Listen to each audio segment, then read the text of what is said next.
Boa tarde, irmãos. Shavuot. Brohim Rabaim Beshem Yeshua. Seja bem-vindo em nome do Senhor Jesus. Hoje, quinta-feira, 15 horas da tarde. Diga comigo, Ani Kvar Mevorah. Seja bem-vindo em nome do Senhor Jesus. Que o Senhor possa te abençoar. Aqui vamos em mais um estudo, seguindo a série Em Busca das Origens da Criação. Hoje o volume 6, o primeiro assassinato entre Caim e Abel. Vamos meditar nesta tarde. Desde já eu gostaria que você entrasse no canal, se inscrevesse, assistisse o vídeo, deixa o seu comentário, clica o dedo no sininho, no like, para ajudar a nós propagar a palavra de Deus. Hoje um estudo muito maravilhoso da palavra de Deus, entendendo a criação, em busca das origens de Gênesis. Vamos lá para mais um estudo. Fecha os teus olhos, fazer uma oração para que o Senhor possa nos abençoar. Senhor Jesus, abençoe cada um nesta tarde, cada um que possa assimilar, absorver o conteúdo da Tua Palavra. Permite que o Teu Espírito Santo nos inspire, nos ensine, que nós possamos ter a capacidade para expor a Tua Palavra. Convém que eu diminua, que o Senhor cresça e apareça o Teu Espírito Santo, falando em nome de Jesus. Amém. Esta é a aula 6. Hoje, dia 4, quinta-feira. Vamos falar sobre o primeiro assassinato.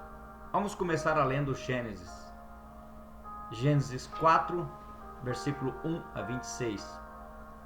Aqui é a continuação da batalha da carne contra o espírito, ou o bem contra o mal, ou o joio e o trigo, que nós já falamos no estudo passado, Em Busca das Origens de Gênesis, volume 5. Esse é o volume 6. Coabitou o homem com a Eva, sua mulher, e esta concebeu e deu à luz a Caim. Então disse: adquiri, aqui você anota, esforço próprio, um varão com auxílio, saúde, força do Senhor.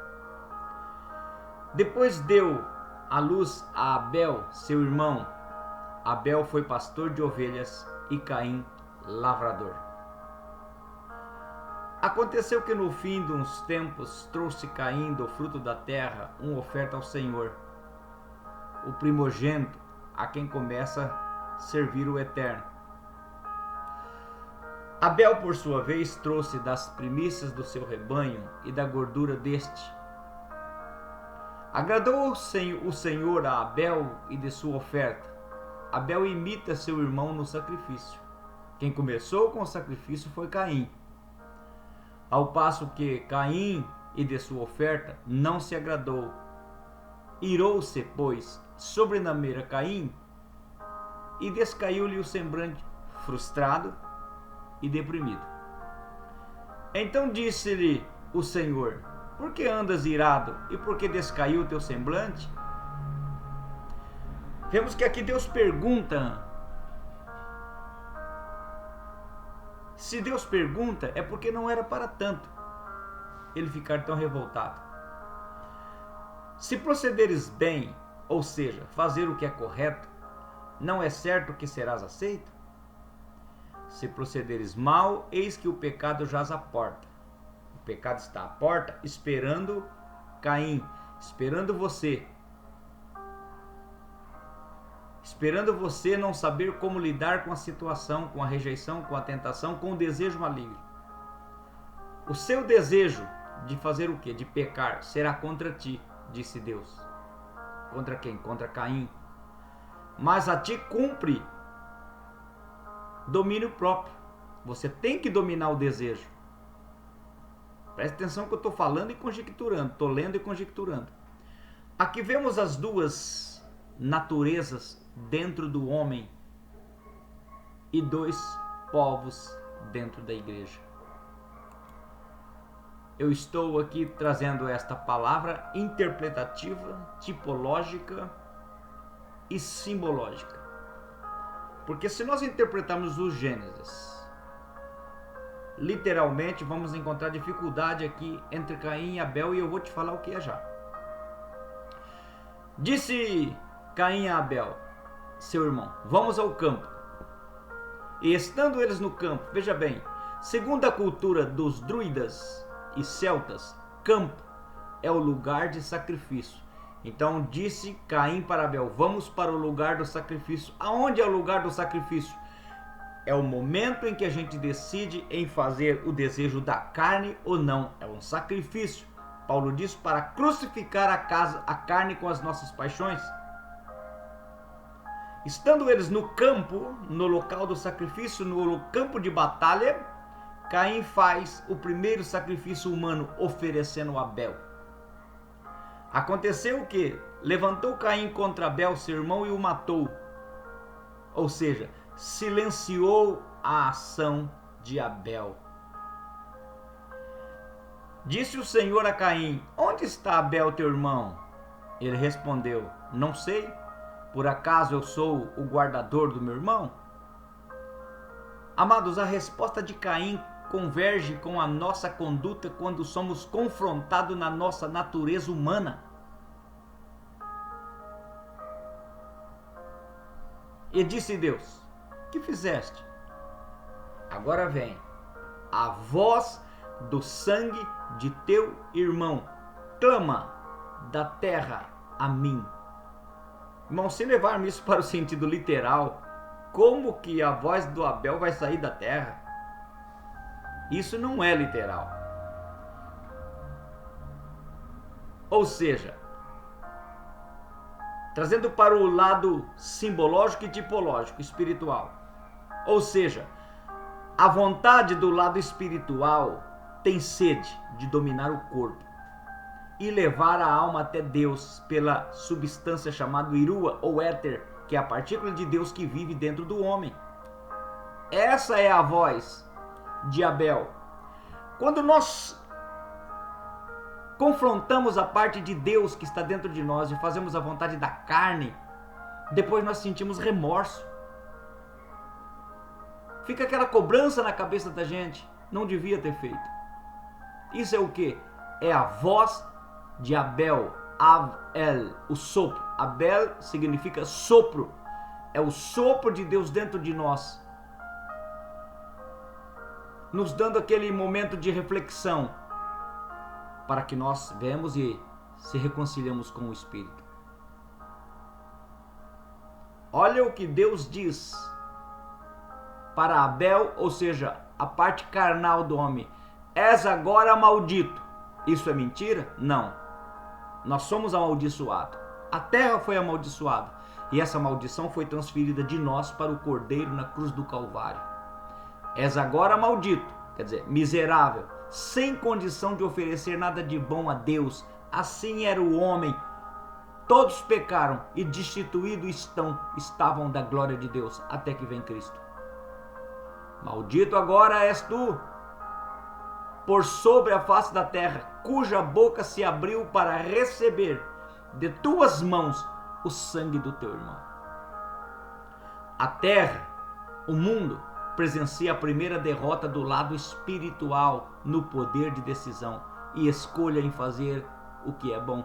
Aqui o livre-arbítrio passa a ser confrontado. O lado bom acaba perdendo para o lado mal. Nesse lado bom aqui, nós vamos voltar lá atrás, na tentação da serpente com Eva. E viu Eva que a árvore era boa de se comer, agradável aos olhos e desejável para dar entendimento. Esse é o lado da carne, do desejo, que confrontou o lado de Deus que havia dito, não comerás, porque o dia em que comeres, morrerás. E aqui, olha o que Deus disse para Adão, com suor comerás, suor do teu rosto comerás a comida. No versículo 12, Deus repete a mesma coisa para Caim. Quando lavrares o solo, não te dará ele a sua força. Serás fugitivo e errante pela terra. O homem carnal não compreende as coisas espirituais. Essa é a verdade.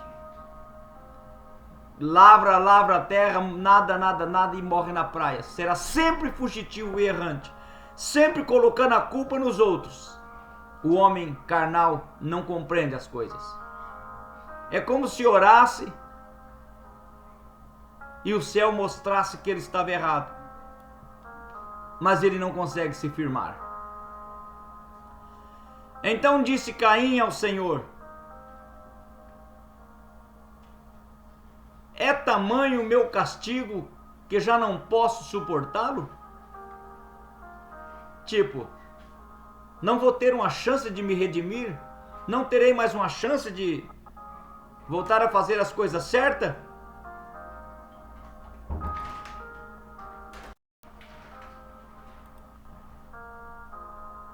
E o Senhor responde.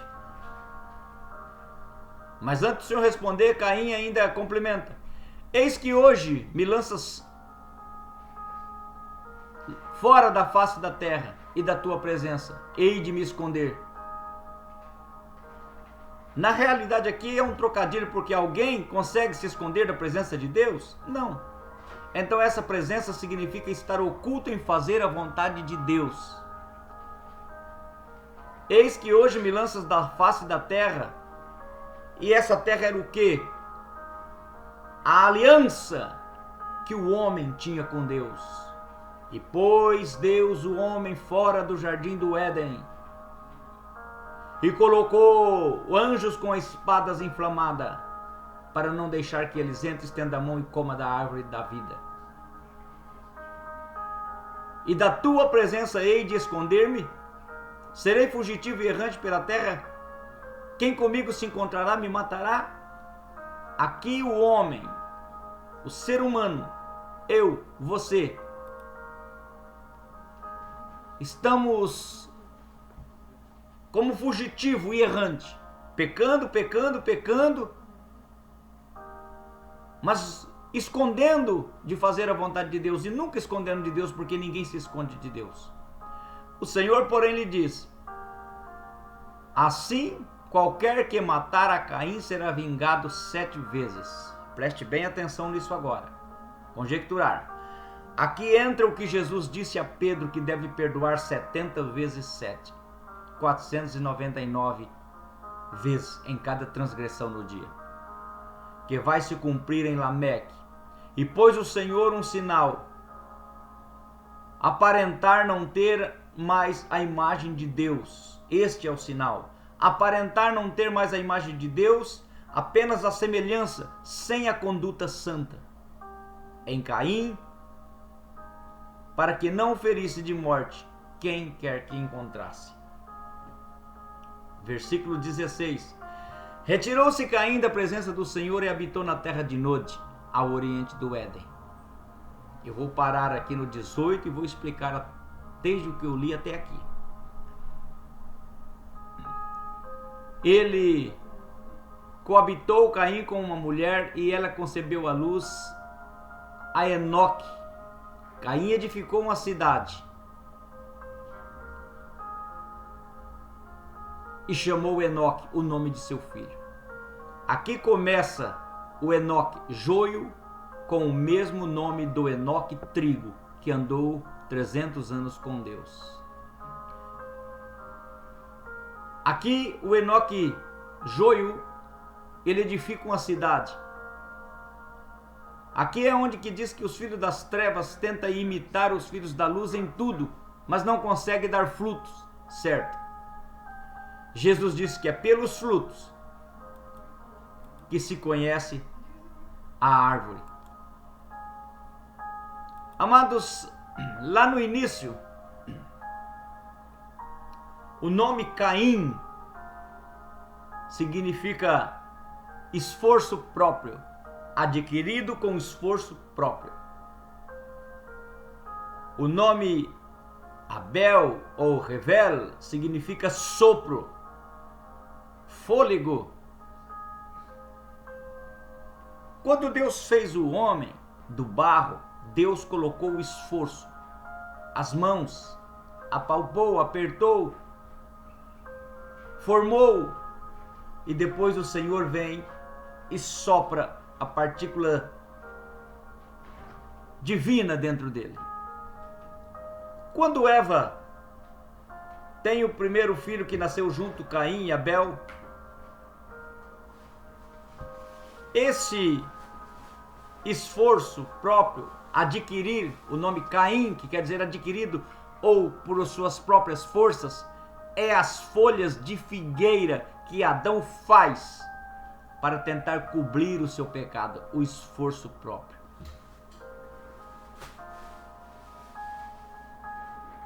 Depois Eva vai e tem o seu irmão Abel. Alcancei um varão com o auxílio do Senhor, saúde e força própria.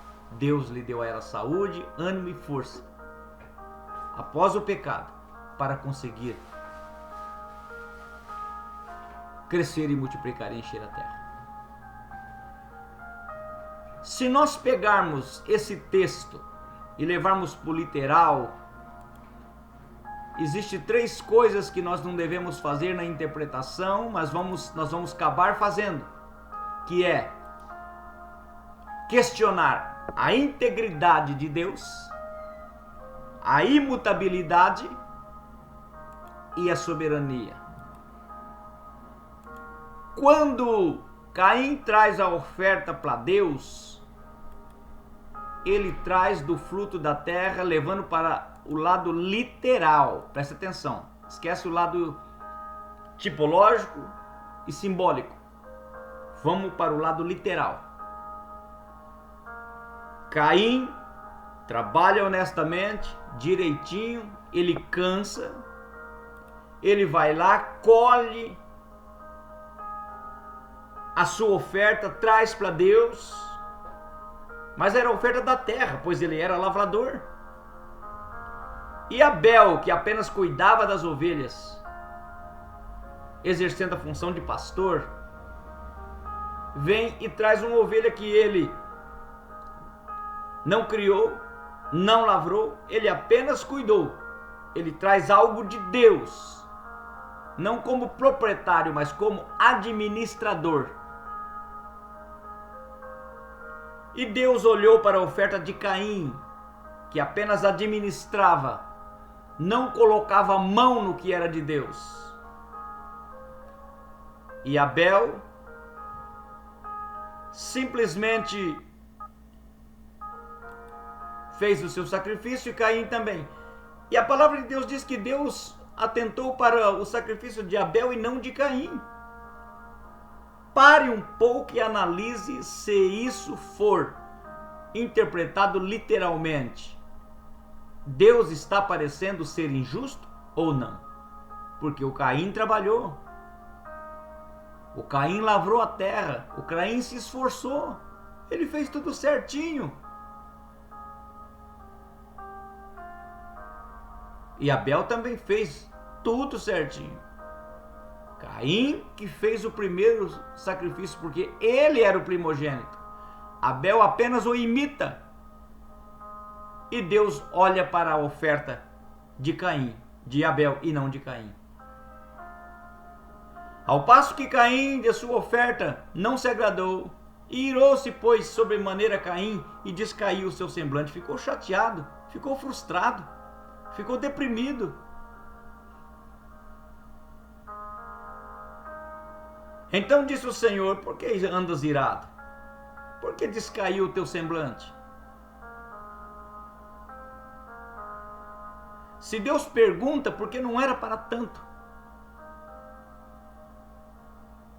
Mas aqui nós vemos então uma injustiça aparente com a vida de Caim, que fez tudo certo. Seria como 2 cristãos que vão para a igreja e faz as coisas certinho e Deus abençoa um e o outro. Não, é claro que um vai ficar com raiva do outro.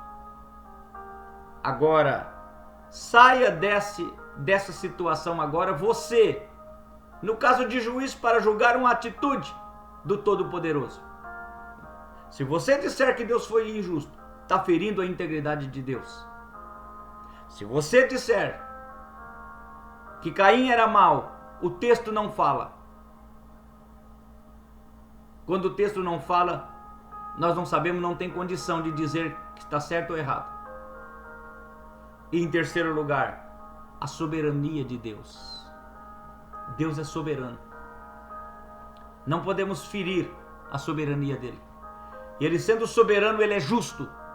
Se ele é justo, ele não ia deixar que o Caim fosse rejeitado. Mas se nós levarmos para o lado tipológico, nós vemos aqui Caim e Abel.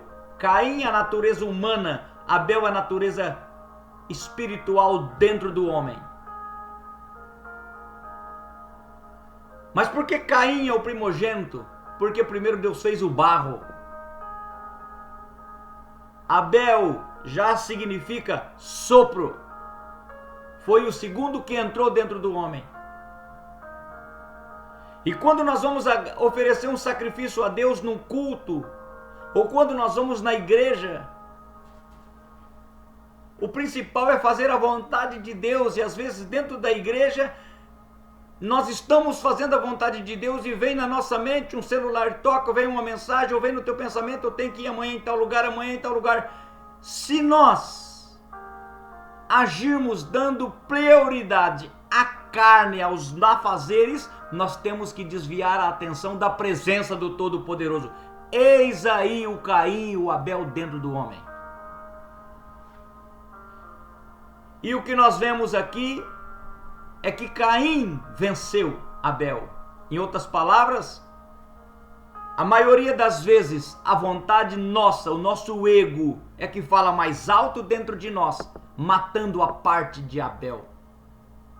Cedemos ao pecado, cedemos às vezes ao erro, cedemos às vezes às nossas vontades, aos nossos desejos. E quando cedemos aos nossos desejos, depois vem aquele arrependimento. Eu devia ter ido na igreja, eu devia ter feito isso, eu devia ter ido aquilo. Essa é a voz do sangue do Abel, a parte espiritual nossa que perdeu uma batalha com a parte carnal do homem. E nós vemos que mais lá na frente, sem interpretar literalmente, vemos, se for literalmente, Caim saiu da presença e habitou na terra de Nod, no oriente do Éden. E ali ele se casou. Casou com quem? Ele casou com a irmã dele. Pronto, estamos ferindo a integridade de Deus. Estamos ferindo a imutabilidade de Deus. Estamos ferindo a soberania de Deus. Por quê? Porque Deus é santo. Ele jamais permitiria que um irmão casasse com outro irmão. Por isso que aqui eu quero incluir o capítulo 1 e 2 de Gênesis, na primeira criação, onde já existiam pessoas da criação do capítulo 1 e 2. Quando Deus fala que fez o homem, macho e fêmea os criou. Ali já começou a procriar uma criação do Eterno. Adão e Eva foi uma criação particular que foi feita dentro do jardim do Éden. Mas Adão e Eva pecou, foram expulsos do jardim do Éden e vieram para a terra. Não, mas ele casou com a irmã dele. Então Deus permitiu isso, sendo um Deus puro e íntegro? Mas não tinha mais gente. O Adão teve que pegar a filha, o Caim teve que pegar a irmã. Quer dizer então que a soberania de Deus está em destaque aqui? Deus é tão soberano que ele não tem competência para criar uma outra civilização, para não deixar o Caim procriar com a própria irmã, porque isso é um incesto. E se é um incesto hoje, é um incesto quando começou a criação do mundo, porque Deus, ele é imutável. O que era pecado lá em Gênesis é hoje aqui. O que é pecado hoje aqui foi lá em Gênesis. Então não podemos violar a imutabilidade de Deus, nem a soberania dele. Dissermos que Adão teve, não teve, não, olha, não tinha outro jeito, não tinha outro jeito. Adão teve que casar com uma irmã. Nós estamos dizendo para Deus, Que poder é esse que o senhor tem? Que soberania é essa que o senhor tem que não consegue agora desatar esse nó? E se nós dissermos que realmente ele fez Caim casar com a irmã dele, ou Adão coabitar com a sua filha, isso é pecado. Estamos ferindo a integridade de Deus. Então, muito cuidado em interpretar o Gênesis literalmente. Aqui Enoque, descendente de Caim, e o Enoque, descendente de Sete depois. Aqui começa a funilar toda a história para cumprir o que Jesus disse. Pelos frutos conhecereis a árvore. Aqui começa o joio e o trigo. Do versículo 18 diz que Enoque nasceu Irade, Irade gerou Mejael, Mejael gerou Metusael, Metusael Lameque. Lameque tomou para si duas esposas. Olha, os nomes são todos iguais, tanto da parte má como da parte boa. E o nome de um era Ada e da outra Zilá. Aqui já inicia o fruto da geração sem Deus. A parte humana sem Deus, caída. O que vemos hoje, mas escolhido. Aqui já inicia o fruto da geração sem Deus, apenas a poligamia. É o que mais tem hoje, né? O homem com duas mulheres. Ada deu à luz a Jabal, este foi o pai dos que habitam em tendas e possuem gado. Mesmo sendo filho das trevas, imitam muitos filhos da luz em quase tudo. O nome do seu irmão era Jubal, este foi o pai de todos que tocam harpa e órgão. Aqui tem um parênteses, não quer dizer que o pessoal que toca harpa e órgão é tudo do diabo? Não, humano. Humano. A parte humana, sem Deus. Olha, aqui começa a música. Incrível imaginar que a música nasceu dos filhos das trevas, imitando a luz como o joio. Não temos hoje aí a música mundana? Zilá, por sua vez, deu à luz a Tubal-Caim, artífice de todo instrumento cortante de bronze e ferro. Irmã de Tubal-Caim foi Naamá. Veja a intenção e o instinto dos filhos das trevas, inclinação para o mal, fabricar espada, fabricar lança, tudo que é cortante. Para quê? Se só tinham eles na terra. E disse Lameque às suas esposas, Ada e Zilá, ouvi-me, vós mulheres de Lameque. Escutai o que posso dizer-vos. Matei um homem porque me feriu e um rapaz porque me pisou. 7 vezes se tomará vingança de Caim, de Lameque, porém 70 vezes 7. Aqui entra o que Jesus disse a Pedro, que deve perdoar 70 vezes 7, 490 vezes cada transgressão. Uma observação. Aqui relata que Adão teve outro filho e não demorou todo esse tempo para Eva ter outro filho. Foi logo em seguida. Tomou Adão a coabitar com sua mulher e ela deu à luz um filho e pôs o nome de Sete. Porque disse ela, Deus me concedeu outro descendente em lugar de Sete. Ah, pastor, sai disso aí agora. Então vamos lá.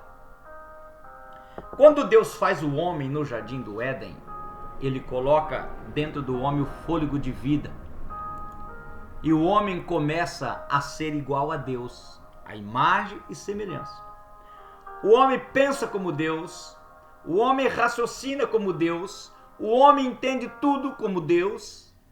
Mas quando o homem peca, que é o sacrifício de Caim e Abel, a natureza do má do homem, carnal, quando ele decide pender para a natureza carnal, comendo da fruta que Eva trouxe a ele, que é o mesmo pecado que Caim matou Abel, é a natureza mal, carnal, matando a natureza divina. O que aconteceu? Imediatamente, Adão perdeu o intelecto de Deus, a parte boa de Deus saiu de Adão. Adão ficou com a carne apenas. Mas Deus ainda deixou uma semente lá dentro chamada o éter, que é a natureza divina, espiritual, melhor dizendo.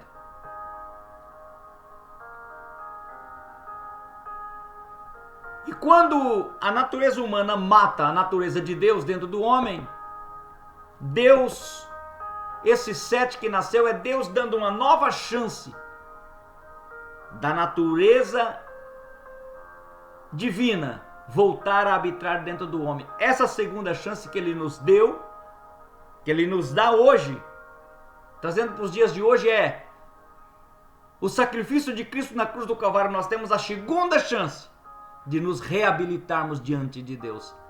Jesus veio para religar o homem a Deus. Esse é o Abel, que significa sopro.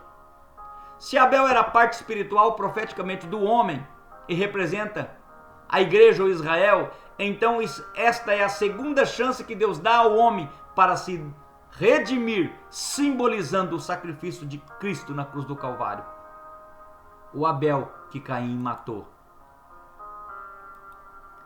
E Sete nasceu-lhe também um filho, o qual pôs o nome de Enos. Daí se começou a invocar o nome do Senhor. Os eleitos, Israel e consequentemente a igreja, ou seja, o homem regenerado, desta vez com poder de governo no corpo pelo Espírito Santo. Aqui Deus pega a criação, ele funila a criação, resumindo num ser humano. Depois ele abre a criação, resumindo no joio e o trigo. Os descendentes de Caim são os homens carnais. Os descendentes de Abel são os homens, ou de Sete, são os filhos de Deus. Os descendentes, os que ouvem a voz de Deus, para chegar até Gênesis capítulo 6, porque nós vamos chegar lá. Se você pegar essa linha de pensamento que eu estou trilhando dentro da interpretação rabínica, judaica e espiritual, quando nós chegamos em Gênesis 6, não teremos dúvida que os Nefilim que ali fala não são anjos. Mas se você tentar interpretar literalmente, você vai fazer uma confusão, porque você mais uma vez lá, quando imaginar que os Nefilim são anjos, você vai estar questionando a integridade do Eterno de novo, a imutabilidade e o poderio. Você vai olhar para cima e dizer: ô Senhor, o Senhor não governa esses anjos aí em cima não? Que todo poderoso é esse? E não podemos fazer isso, porque toda a interpretação das Escrituras, ela tem que passar pelo crivo da integridade de Deus, imutabilidade de Deus e soberania de Deus, que Deus é santo e soberano. Aqui vamos fazer um estudo exegético e simbólico de Gênesis 4, 1, 26. Aqui narra o nascimento de Caim, o primeiro fratricídio. Eu acabei de ler os textos, versículo por versículo, e conjecturar. Agora vamos no estudo exegético. A maldição de Caim e as genealogias subsequentes, marcando a propagação do pecado após a queda do Éden. Exegeticamente, o texto é parte da tradição javista do Pentateuco, composta entre 800 a 1000 anos antes de Cristo, com linguagem hebraica, poética e etiológica, explicando origens de fenômenos sociais e culturais. Primeiro, exegese. Simbolicamente, o capítulo é frequentemente interpretado como figurativo. Olha o que eu estou falando. Representativo, simbólico, tipológico, representando tensões humanas primordiais. Número 1. O conflito entre estilos de vida agricultores sedentários, representando Caim, versus pastores nômades, representando Abel. Isso dentro da cultura e ciência druidas. A inveja como raiz da violência e o progresso civilizacional divorciado de Deus. A linhagem de Caim. O homem natural que não compreende as coisas espirituais. Em contraste com a esperança redentora, linhagem de Sete. Abaixo, vamos dividir o estudo em sessões integrando exegese, análise textual, linguística e histórica e interpretações simbólicas figurada. 1. O nascimento e profissões de Caim e de Abel. Gênesis 4, 1, 2. Texto hebraico e tradução literal.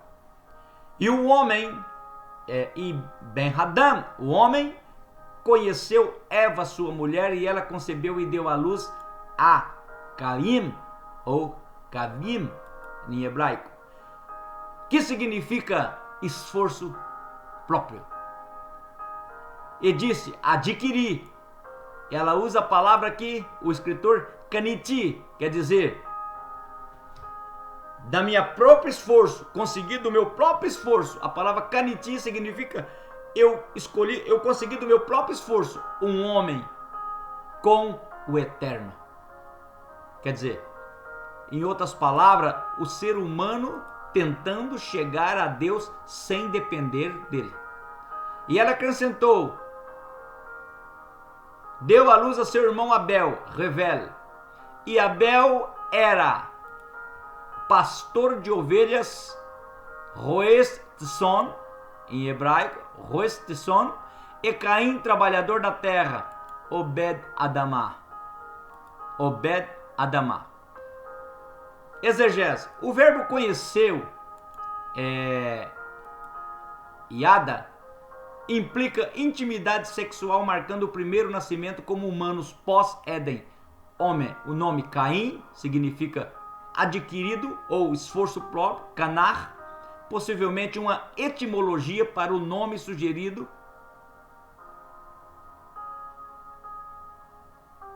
por Eva como ganho. Eva vendo o filho como um ganho divino. Uma interpretação positiva inicial contrastando com sua posterior maldição. Abel ou Avel significa vapor. Olha aí, significa sopro. O que Deus fez nas narinas de Adão? Assoprou. No ser humano, Deus coloca o sopro no barro. Barro é homem, barro é Adamá, barro é terra, barro é carne hoje transformado. Sopro é o espírito.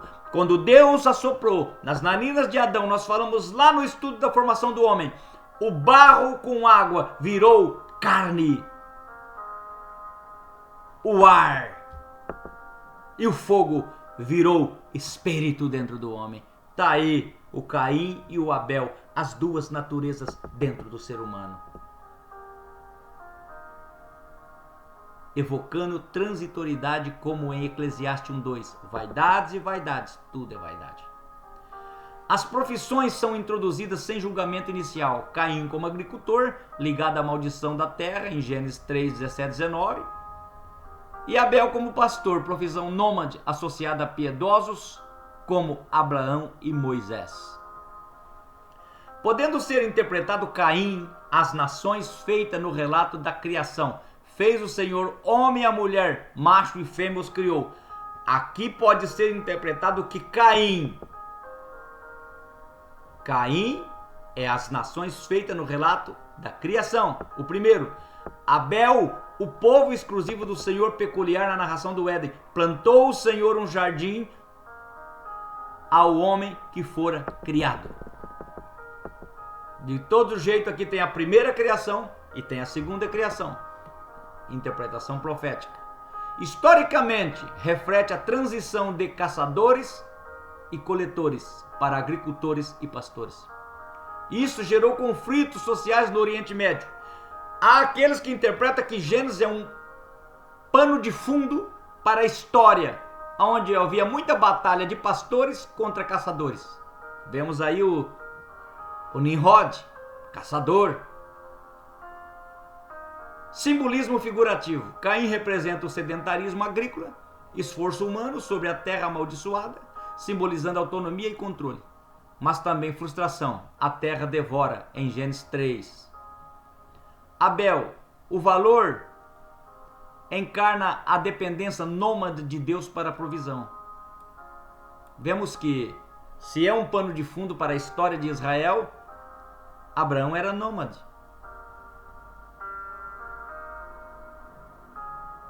Ovelhas como símbolo, inocência e sacrifício, prefigurando o Cordeiro de Deus do Novo Testamento. Figurativamente, ilustra o conflito entre civilização material, que é Caim, e espiritualidade simples, Abel, ou entre o irmão mais velho, herdeiro cultural, e o irmão mais novo, escolhido divino.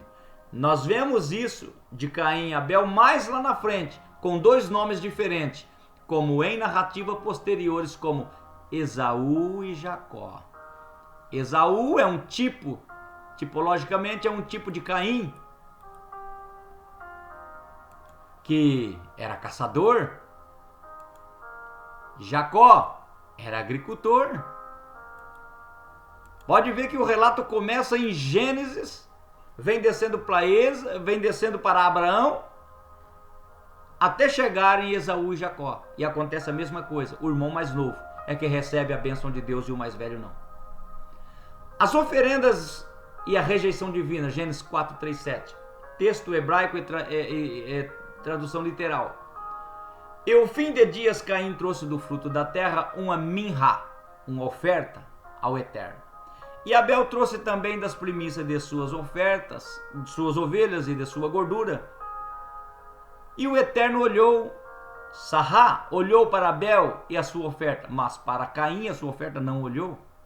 E Caim se irou muito, e seu rosto caiu. E o Eterno disse a Caim: por que tiraste? Se bem fizeres, não serás aceito. E se não bem fizeres o pecado, hatat, jaz à porta, e para ti será o seu desejo, mas tu tens que dominar sobre a oferta. Oferta do pecado. A palavra, o pecado jaz à porta, significa, ele traz o entendimento como um animal que está à espreita, pronto para te pegar. Basta você sair e ele te pega.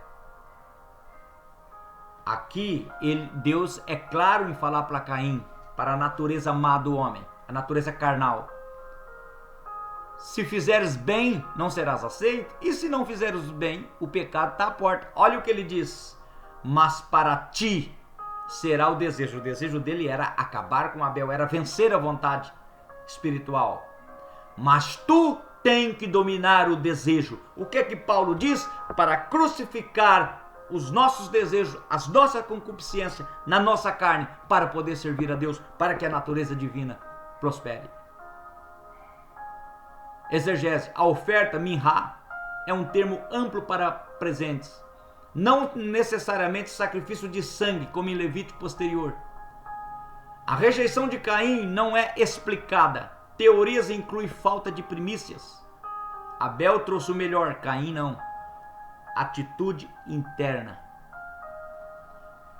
O homem carnal não compreende. Ele quer fazer na marra, no esforço, do jeito dele. O homem espiritual pede o Abel, o sopro de Deus. Em Hebreus 11:4, Caim não tinha fé. A carne, ela só tem fé no que ela vê, mas o espírito, ele vê além do cosmos, além desse mundo normal. Ele vê o sobrenatural. Hebreus 11:4 diz: por uma obra de fé, Revel, o sopro, fez uma oferta maior e foi recebido na presença de Elohim, mais do que Caim, pelo qual alcançou um testemunho de que era justo. Apesar de estar em silêncio, ele testemunhou a sua morte. Ele está verdadeiramente morto, mas pela mão dele, isto é, de Elohim, ainda fala. No Novo Testamento, ou simbolismo, sangue de Abel prefigurando expiação do Cordeiro. Linguisticamente, pecado jaz à porta. Personifica o pecado como um animal agachado, esperando você sair para te pegar. É o hatat. Pode significar a oferta pelo pecado, enfatizando a escolha moral. Amós 5, 21, 24 é um simbolismo figurado. A rejeição simboliza que Deus prefere dependência. Pastor oferecendo animal, evocando o sacrifício sobre a autossuficiência. Agricultor oferecendo fruto do esforço humano.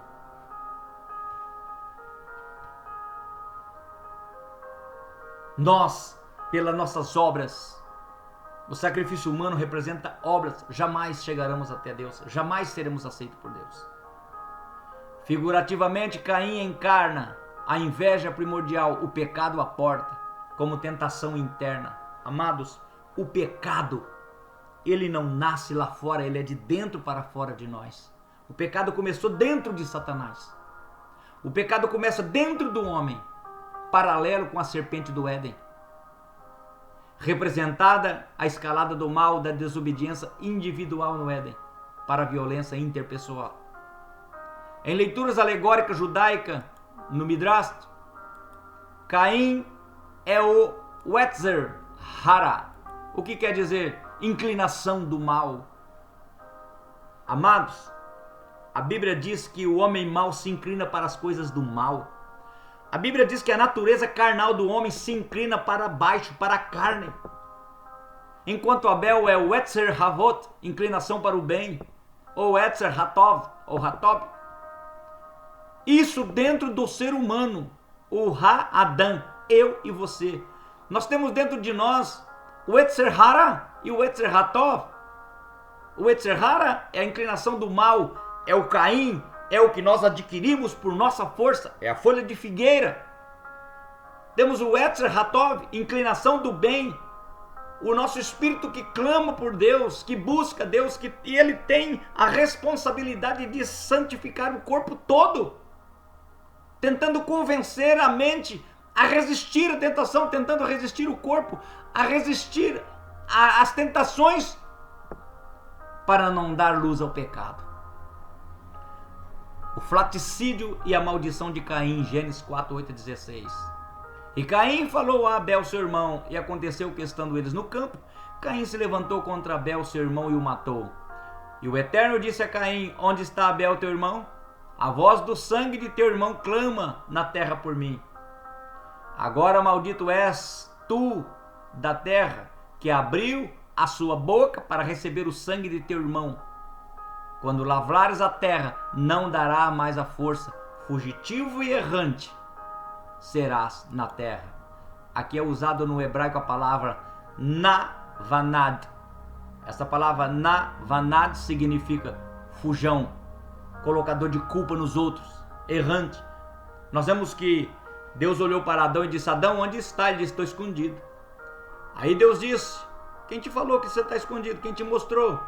Ele disse: a mulher que tu me deste. Foi para cima da mulher, a mulher, foi a serpente. Adão, Caim, Eva, Abel. Adão, Cristo, que foi o segundo Adão também. Eva, Israel. Jardim do Éden, um jardim separado. Israel, um povo peculiar, que foi manifestado, é sombra que foi manifestado no Êxodo. Exegese, o diálogo ausente entre Caim e Abel na maioria dos manuscritos hebraicos, mas adicionado na Septuaginta, que foi a primeira tradução do grego, sugere tensão implícita. Sangue clama, traz uma palavra, chama dan dimei, enfatiza justiça, com sangue como vida. Levítico 17:11, a maldição inverte a profissão de Caim. A terra, sua fonte de vida, agora rejeita, tornando-o nômade. Ironia, pois ele era sedentário. Prestou atenção nisso aqui, Levítico 11:17? A maldição inverte a profissão de Caim. Caim, ele era lavrador da terra, ele trazia o fruto da terra, ele se esforçava, ele conseguia tudo pelo esforço. Mas a terra, sua fonte de vida, agora rejeita ele, fazendo ele, sem querer, ser nômade, pois ele era sedentário. O que eu entendo com isso? Nômade é o povo que depende de Deus. Caim é forçado a depender de Deus. O que eu vejo com isso? O nosso lado mal de homem é forçado a depender de Deus, pulsionado pelo lado de Sete que está dentro de nós, que veio para substituir Abel. E esse Sete entrou em nós a partir do momento que nós levantamos a mão e aceitamos o Senhor Jesus Cristo, o que começou a invocar o nome do Senhor, o segundo ou terceiro filho de Adão e Eva. Sete Historicamente, explica origens das tribos nômades como os esquenitas, ligados a Caim etimologicamente. A marca Caim do verso 15 não é especificada, mas protege de vingança mostrando misericórdia divina. Um simbolismo figurativo, o assassinato no campo simboliza violência, como Caim matando o nômade para afirmar domínio sedentário, e mais tarde ele é forçado a ser nômade porque a terra não o aceita mais.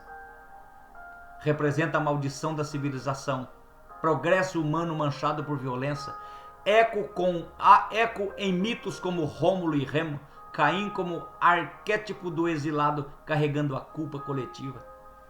A perspectiva cristã prefigura a cruz, Abel como vítima inocente, sangue clamando por justiça e redenção. Simboliza o lado bom dentro do homem. Dentro desse estudo expositivo, Caim e Abel, as sementes do conflito eterno e a redenção em Cristo. Eu quero entrar um pouco nesse relato para você entender. Hoje o estudo é um pouco extenso, mas você tem que conhecer ao fundo essa história que muitos se atrapalham em tentar interpretá-la. Após a queda do Éden, vemos aqui o primeiro homicídio marcando propagação do mal no mundo. Caim, lavrador rejeitado, e Abel, pastor aceito. Representam escolhas eternas que ecoam até a igreja de hoje. Vamos expor o texto versículo por versículo, analisar o seu contexto e explorar três interpretações, literal, figurada e profética. Em seguida, conjecturaremos as especulações baseadas no texto, ligando a igreja e a Cristo, revelando como essa história antiga ilumina nossa jornada espiritual. Contexto histórico, cultural e teológico. Aproximadamente 5 minutos vamos falar isso aqui. Gênesis 4. Segue imediatamente a expulsão do Éden, contextualizando a humanidade em um mundo caído onde o trabalho é árduo. Gênesis 3, 17 e 19. Historicamente reflete o período patriarcal, cerca de 2000 anos antes de Cristo, em uma sociedade agrária e pastoril do Antigo Oriente, onde ofertas e deuses eram comuns para garantir fertilidade e favor. Culturalmente, em tradições mesopotâmicas, época de Gilgamesh, fratricídio simboliza uma disputa por herança. Aqui Caim quer dizer forjado ou adquirido, esforço humano, foi feito por força própria. E Abel, revel ou avel, vapor de Deus ou sopro, ou éter, destaca contraste, o primogênito versus rejeitado versus o secundário que foi aceito por Deus. Teologicamente introduz temas de graça versus obra, inveja como raiz do mal, Tiago 3,16. Por onde quer que haja inveja, ambição egoísta, também haverá confusão e todos os tipos de práticas malignas, diz Tiago. E Deus como juiz compassivo que avisa antes de punir, Gênesis 4, 6, 7. No Antigo Testamento liga-se as linhagens Caim como ancestral da civilização e Abel como o mártir. No Antigo Testamento, Abel é exemplo de fé. Em Hebreus 11:4 também, pela fé ofereceu Abel a Deus mais excelente sacrifício do que Caim, pelo qual obteve testemunho de ser justo, tendo a aprovação de Deus quanto às suas obras, por meio dela também, mesmo depois de morto, ainda clama. Quer dizer, uma vez que a vontade de Deus é morta dentro de nós, ela volta a clamar porque ela quer dominar o corpo e levar a Deus. 1 João 3,12. Não sendo como Caim, que era do maligno e matou o seu irmão. E por que causa matou? Porque suas obras eram más. Aqui, voltando para esse lado, João sabia que as obras de Caim eram mal? Deus não fala isso para Moisés em Gênesis. Aqui está se referindo mais uma vez ao corpo do homem, porque o homem é humano, ele é mau desde o princípio. Não consegue ser bom. Precisa de Deus fazer uma obra para que ele se torne bom. Porque suas obras eram más e as de seu irmão eram justas. Tudo o que odeia seu irmão é homicida. Vós sabeis que nenhum homicida tem vida eterna permanente nele. 1 João 3,15. Esse texto nos prepara para ver além do literal, na batalha espiritual que aponta para Cristo.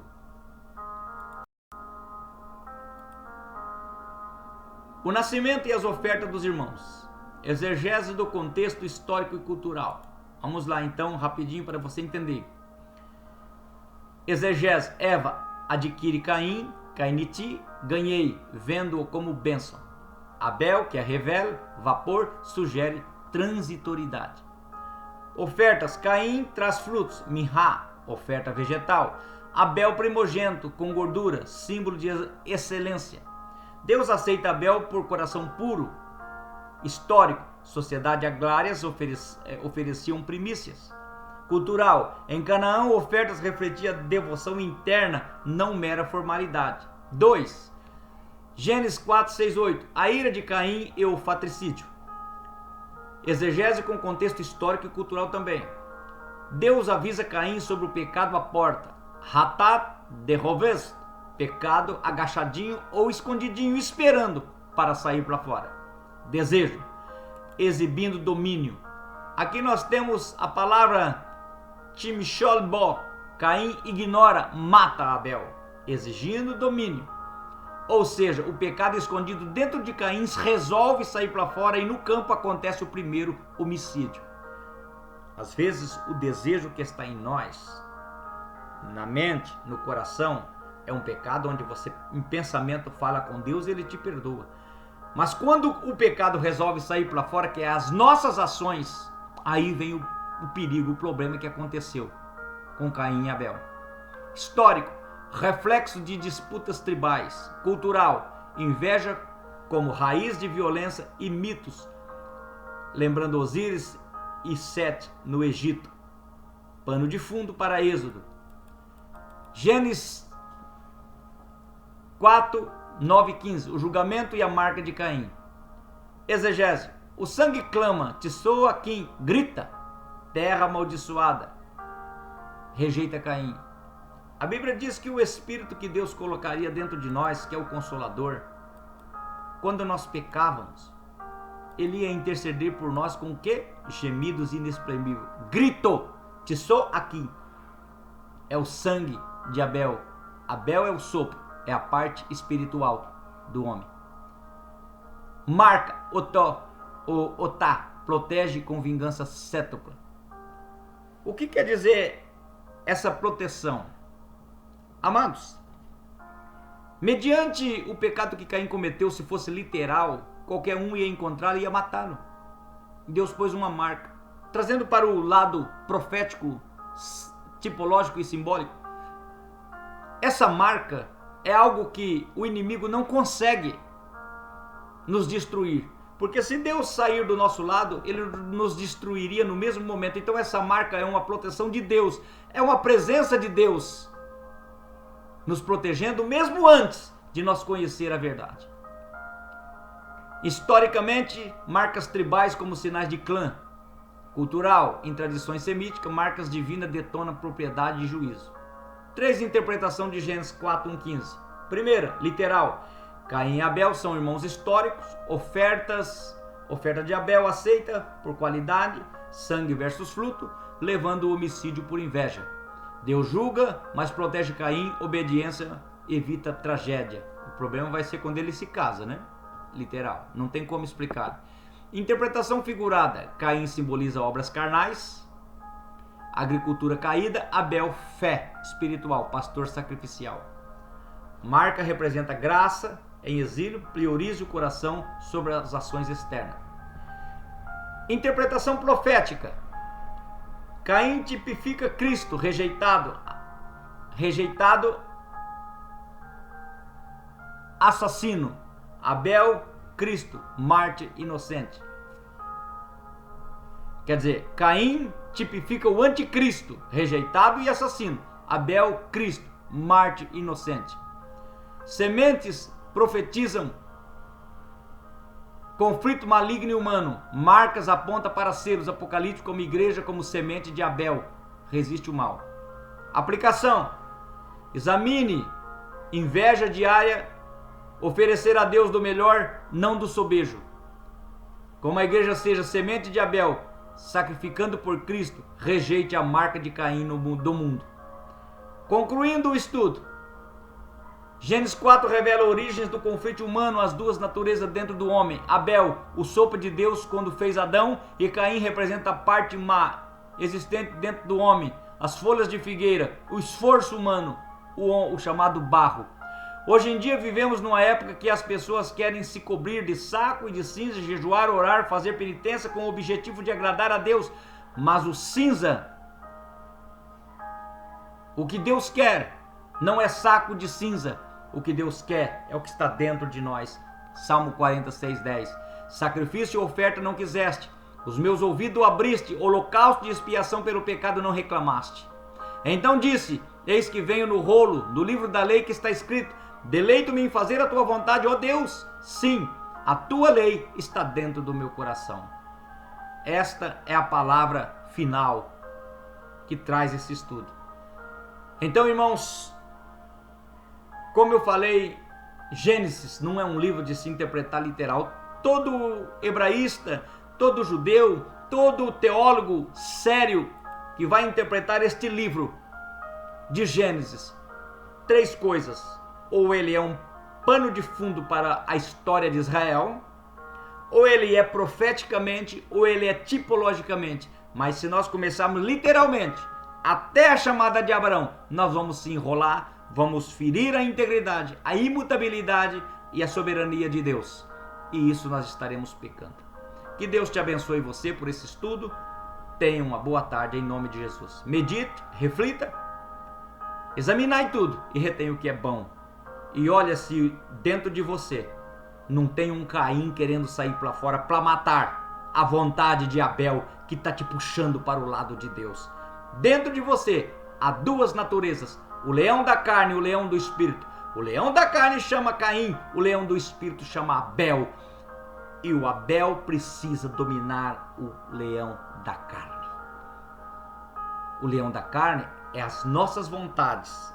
O leão Abel é a vontade de Deus que seja feita na terra como no céu. Que Deus te abençoe e te guarde.